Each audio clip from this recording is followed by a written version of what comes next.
Hello students, welcome back to your channel Commerce Brilliance. Our today's topic is planning process. ठीक है. Now first of all, what do you mean by word process? Process means sequence, series of steps. ठीक है. So therefore, planning process means the series or sequence of steps which need to be followed by the management to make the plans effective and efficient. Fine. So now let's begin with what is the planning process which need to be followed by the management. ठीक है ना, जिससे कि हम उनके जो plans वो बनाए वो इफेक्टिव हो और एफिशिएंट हो. Fine. Number 1, setting objective. Right. तो डिसाइड द गोल्स और ऑब्जेक्टिव. उनको क्या करना है, सबसे पहले गोल और ऑब्जेक्टिव डिसाइड करना है जो वो अचीव करना चाहते हैं. ठीक है. एक मैनेजमेंट जो भी गोल और ऑब्जेक्टिव अचीव करना चाहती है वो पहले तो डिसाइड करे. फिर वो गोल और ऑब्जेक्टिव होने कैसे चाहिए, क्लियर और स्पेसिफिक होने चाहिए कि कोई कंफ्यूजन नहीं होना चाहिए, क्लियरली लीड होने चाहिए कि हमें ये ऑब्जेक्टिव अचीव करना है. Fine. Objectives for whole organisation and department.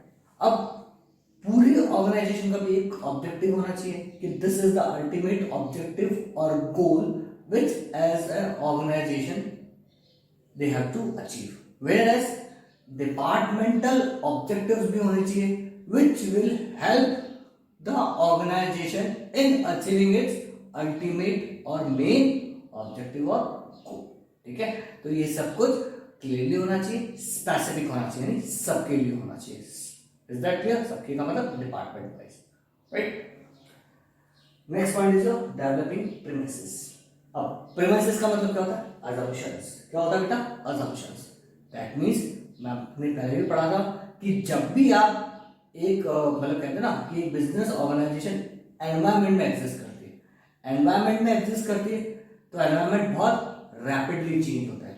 Rapidly change होता है तो अगर हमको हमारे प्लान इफेक्टिव बनाने हैं तो क्या करना पड़ेगा, फोरकास्ट करना पड़ेगा.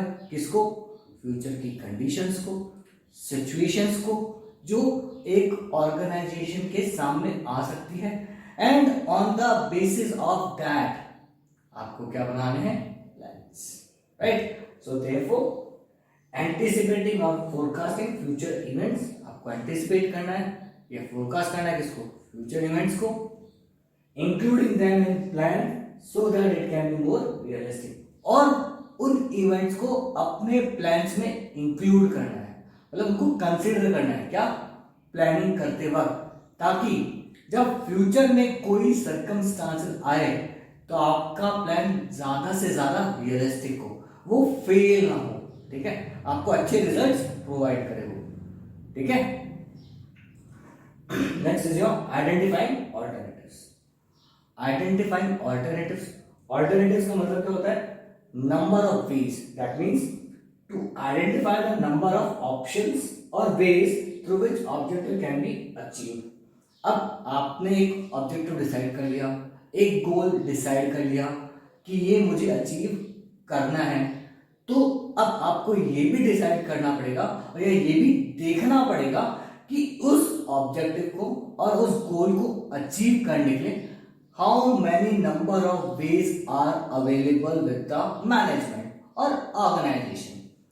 कि उस गोल और ऑब्जेक्टिव को अचीव करने के लिए मैनेजमेंट के पास कितने ऑप्शंस हैं, कितने तरीके हैं, सबको आइडेंटिफाई करना है आपको. ठीक है. फिर अब वो जो तरीका है वो या तो रेगुलर हो सकता है या इनोवेटिव. रेगुलर का मतलब जो आज तक आप यूज करते आ रहे थे, या तो वही मेथड्स, उनमें से ही कोई मेथड्स. ठीक है.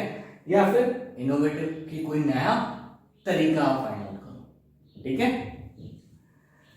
Next is your evaluating alternatives. अब इवैल्यूएटिंग ऑल्टरनेटिव्स का मतलब कि अब आपने ऑल्टरनेटिव फाइंड आउट कर लिए, तरीके फाइंड आउट कर लिए कि इस तरीके से काम होना है. ठीक है.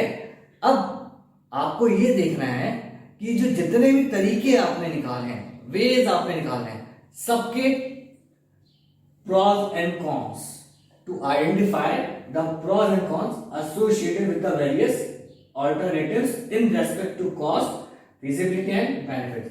अब आपको जितने भी ऑल्टरनेटिव्स हैं सबके pros, positives, negatives, advantage, disadvantage सब आइडेंटिफाई करने हैं। किसके बेसिस के ऊपर? उसकी कॉस्ट के बेसिस के ऊपर, फिजिबिलिटी कि उसको हम अप्लाई कर सकते हैं या नहीं कर सकते, क्या वो फिजिबल होगा ऑर्गेनाइजेशन के। फिजिबिलिटी का मतलब होता है on the basis of finance, इतना पैसा मिल जाएगा, टेक्नोलॉजी अवेलेबल हो जाएगी, मटेरियल्स मिल जाएंगे, मतलब फिजिबिलिटी में बहुत सारी चीजें आती है, ठीक है। देन बेनिफिट्स, और बेनिफिट्स का मतलब कि उसकी हमारे लिए प्रोडक्टिव है या नहीं।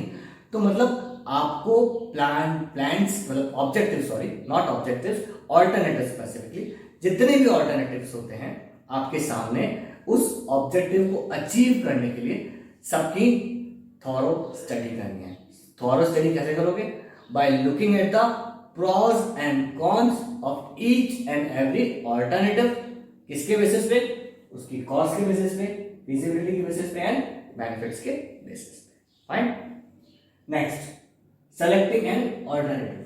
अब आपने पहले ऑल्टरनेटिव आइडेंटिफाई किया था, फिर उसको इवेल्युएट कर लिया। नेक्स्ट स्टेप सिलेक्शन का। कैसे? डिसीजन मेकिंग स्टेप, इसको हम क्या बोलते हैं? Decision making step. यहां पे आपको अल्टीमेटली डिसाइड करना है कि आप कौन सा ऑल्टरनेटिव चूज करोगे, ठीक है। तो most feasible and profitable alternative selected. कौन सा सेलेक्ट होता है? फीजिबल और प्रॉफिटेबल, नॉर्मल सी बात है। जो ज्यादा प्रॉफिटेबल होगा, जो ज्यादा आप इजीली अप्लाई कर सकते हो, वो आप सेलेक्ट करोगे। और ये डिपेंड किसके ऊपर करता है? Depends on managers experience and judgement, ठीक है। ये किसके ऊपर डिपेंड करेगा?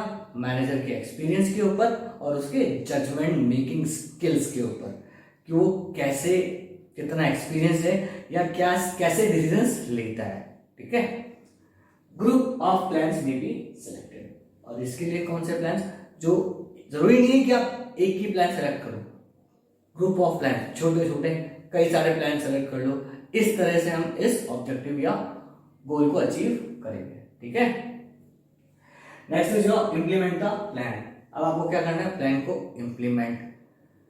ऑल्टरनेटिव सेलेक्ट कर लिए, आइडेंटिफाई कर लिए, इवेल्युएट कर लिया, सेलेक्ट भी कर लिया। अब जो ऑल्टरनेटिव आपने सेलेक्ट किया, putting the plan into action, उसको एक्शन में ले आओ। उस पर प्लान बनाया ना आपने, अब उसको एक्शन में ले आओ, मतलब उसको एक्चुअली अप्लाई कर दो। कैसे? Through other management functions. किसकी हेल्प के थ्रू? जो मैनेजमेंट के दूसरे अदर फंक्शंस हैं।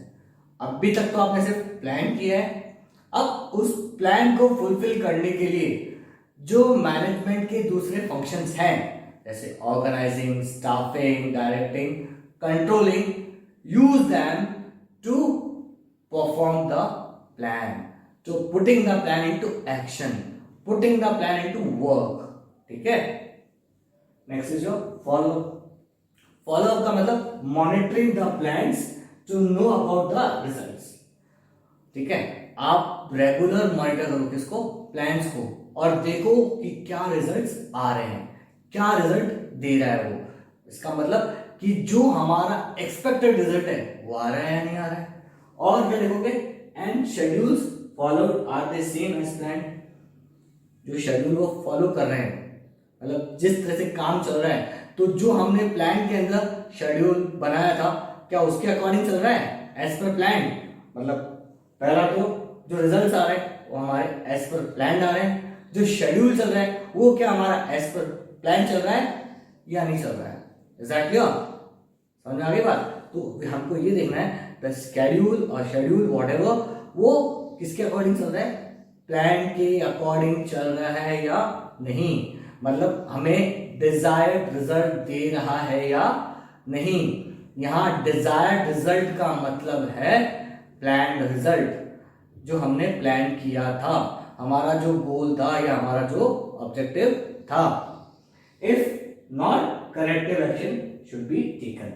अगर हमको प्रॉपर रिजल्ट नहीं मिल रहे हैं, राइट, दैट मीन्स हमने जो प्लान बनाया उसको एक्शन में लाया, उसके बाद लोग कोई भी प्रॉब्लम हो सकती है, that is peoples are not performing, material is not there, whatever the reason is there due to which our target is not achieved or we are deviated from our target. That means हम जा तो रहे हैं लेकिन थोड़ा deviation है, थोड़ा difference है किसमें, हमारे प्लान रिजल्ट में और हमारे एक्चुअल रिजल्ट में. तो उसी को आपको क्या करना है, फॉलो अप करना है, so that you can take the corrective action at the right time so that you can get the desired result at the last. Is that clear? ताकि आपको लास्ट में क्या मिल जाए, डिजायर्ड रिजल्ट. सो देयरफॉर आपने plan किया है तो उसको फॉलो करना भी जरूरी है. ठीक है, उसको फॉलो अप का मतलब चेक करना कि क्या आपका प्लान सही जा रहा है या नहीं. फाइन.